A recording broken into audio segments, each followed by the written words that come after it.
Good afternoon, CFM. This is Coach Matt. It's our Friday workout. Today we have some rowing. You're not calling it pace work, but we are calling it a middle distance work. And then we're going to do some core and accessory, and we are planning for our benchmark on Saturday, which is Kelly. If you're not going to be here Saturday, feel free to request an early Kelly, and I am sure you will be accommodated. So let's begin with a warm-up. It's going to be 12 minutes, every minute on the minute, or working every other minute with a partner. And we have a series of different rowing elements to do on this. The description is in SugarWOD, and if you happen to be one that is doing it on your own somewhere else with just a rower, I just want you to row at an even pace every other minute for 6 minutes until you are nice and good and warmed up, and then we will go into our speed work for the day. So if you're here, we will describe some of the different rowing positions and the technique and give some cues and feedback on rowing specific techniques that will help you to improve your energy output and your pace consistency and all the things that make for a good consistent row, which leads to a good workout on the rower, which is what we're all after, right?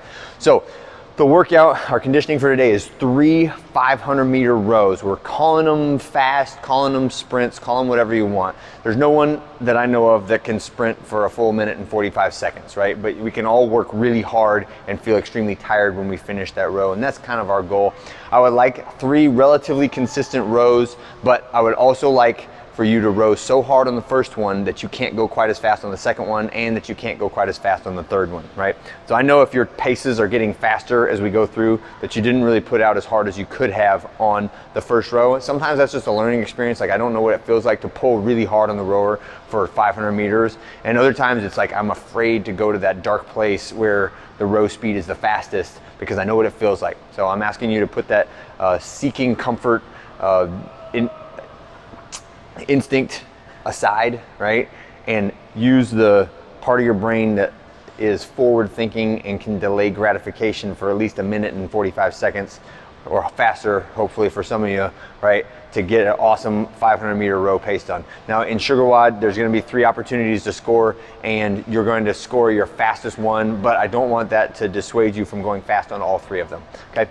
All right, for the follow-up to this, there's going to be some core and accessory stuff. This is non-timed. This is detail work, and it is intended to still work on joint strengthening, core strengthening, balance work, skill work, and leave you fresh for our hard benchmark tomorrow, which is Kelly, all right? So 3 rounds in any order. Single leg dumbbell pass. This is a balance as well as a shoulder stability exercise. So we're gonna take stance like we're in the bottom of a single leg deadlift. And from this position, I am passing the dumbbell from my right hand to my left hand, 6 reps on both sides, just like that. And what you'll experience is a varying stimulus trying to keep you balanced or trying to turn you over, right? And that is to be done on both legs, okay?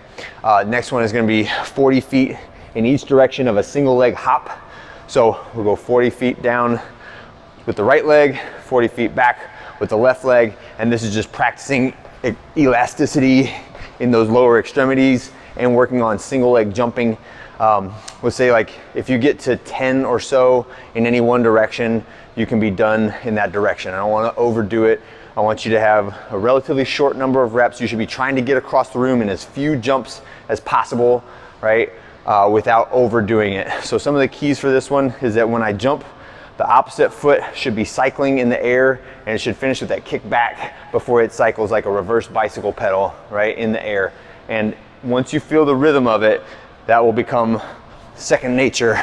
That cycle, that reverse bicycle pedal actually propels you forward as you jump, and it helps you to reset the jumping leg, right? That's one of those basic athletic fundamental skills that we should all be working on. And then the other thing is the heel of your jumping foot should not ever touch the ground. We should not come to rest when we're in the midst of the jumps. It should be ball of the foot, toes only, and they should be elastic, reactive, and springy into the ground, right? So if you have to reduce the size of your jump in order to make that happen, that's a worthwhile trade-off, because we're all about getting the speed of contraction and the stretch reflex out of those lower extremities.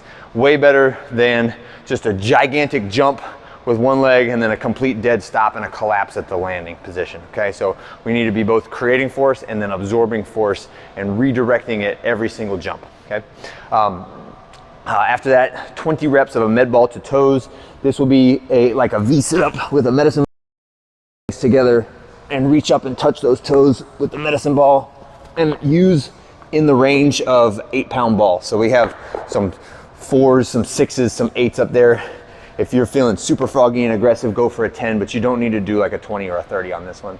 And then our 10 reps on each side of a vertical pillar, Captain Morgan. So that means I'm thinking about like a vertical pillar from my elbow up to my hand the whole time. And if you want to put a weight in that hand, that can make it even more challenging. But we're taking our alternating steps, left and right, making sure the knee of the bottom leg gets all the way out front every single time I take a step.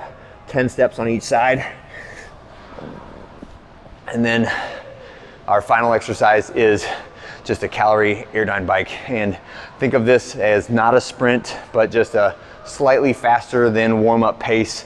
Just spend some calories, wind out the legs from the rowing that we just did, and try to clear some waste products and lactic acid from the legs. And that is it for today, for this Friday. Look forward to our benchmark tomorrow. Hope you guys had a great one. I'll see you then.